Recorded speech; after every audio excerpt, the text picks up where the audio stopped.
Nous sommes très heureux de vous retrouver dans un nouvel épisode de Madina Institut. Nous sommes dans le niveau 1 de la matière éducation islamique. Bienvenue à vous dans cette leçon. Dans le cours précédent, nous avons vu la première réponse à la question « Pourquoi apprendre la religion ?» Nous avons appris que l'apprentissage est obligatoire pour chaque musulman pour appliquer la religion correctement. Dans ce cours, nous verrons la deuxième réponse à la question « Pourquoi apprendre la religion ?»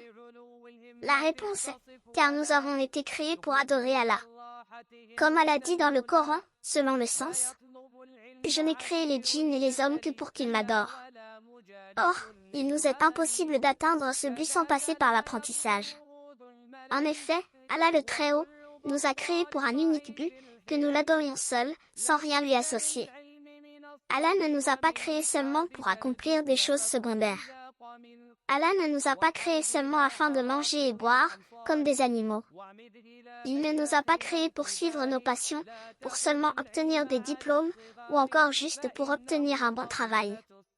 Il ne nous a pas créés pour nous marier, pour commercer ou pour quelque chose de ce bas monde, mais plutôt Allah a créé ces choses-là, afin qu'elles nous aident à accomplir le but de notre création.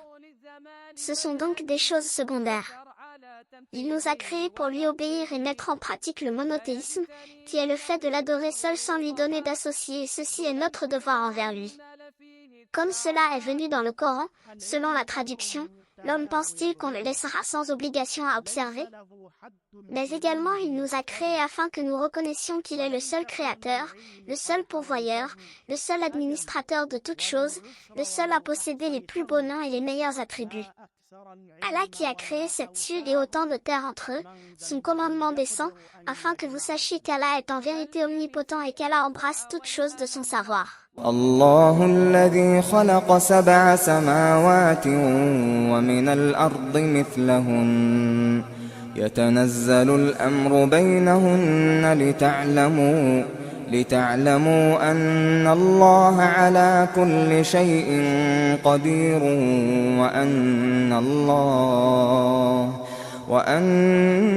الله قد أحاط بكل شيء علما.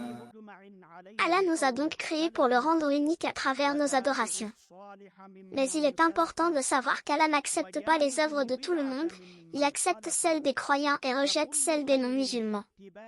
Et ce n'est pas non plus toutes les œuvres des croyants qu'Allah accepte. Il y a deux conditions nécessaires afin que nos œuvres soient acceptées. La première, la sincérité, c'est-à-dire que notre œuvre doit être faite exclusivement pour Allah et pour personne d'autre.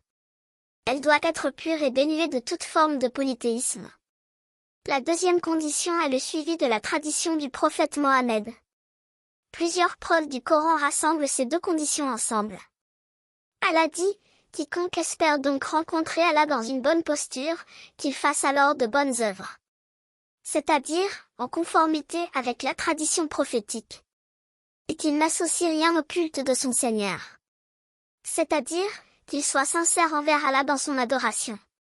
Donc je ne peux adorer mon Seigneur correctement et accomplir le but de ma création qu'en étudiant, et le prophète nous recommande de l'imiter à plusieurs reprises. En effet, la mère des croyants, Aïcha, qu'Allah l'agréée, rapporte que le prophète a dit, « Celui qui fait une œuvre sur laquelle il n'y a pas notre commandement, son œuvre se verra rejetée. » Le suivi de la tradition prophétique est donc une condition pour que nos œuvres soient acceptées, et je ne peux appliquer la sunna sans l'étudier. Le prophète dit, « Prenez de moi votre façon d'accomplir les rites. » Ou encore, « Priez comme vous m'avez vu prier. » Nous voyons donc l'importance de l'apprentissage dans notre religion, comme étant l'outil numéro 1 pour accomplir le but de notre création. Et plus nous étudierons la sunna, plus nous pourrons nous en rapprocher. Le suivi de la sunna étant obligatoire, son étude l'est également. Et il faut savoir qu'Allah gloire à lui, nous a annoncé une bonne nouvelle concernant celui qui suit la sunna de son prophète. Allah dit, si vous aimez vraiment Allah, alors suivez-moi.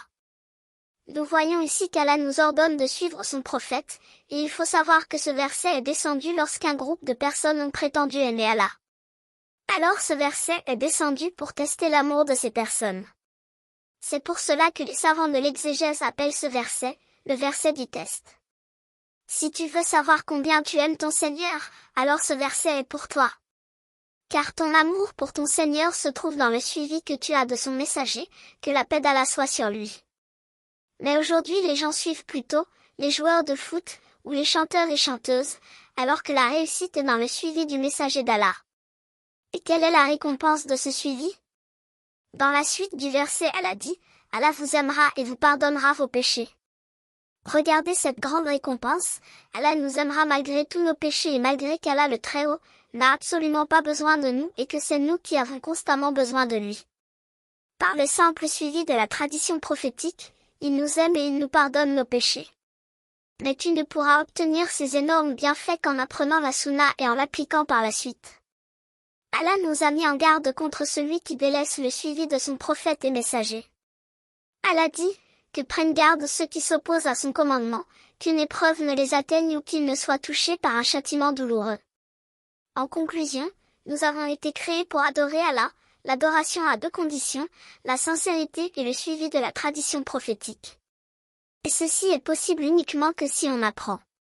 Donc apprendre est nécessaire pour réaliser le but de notre création.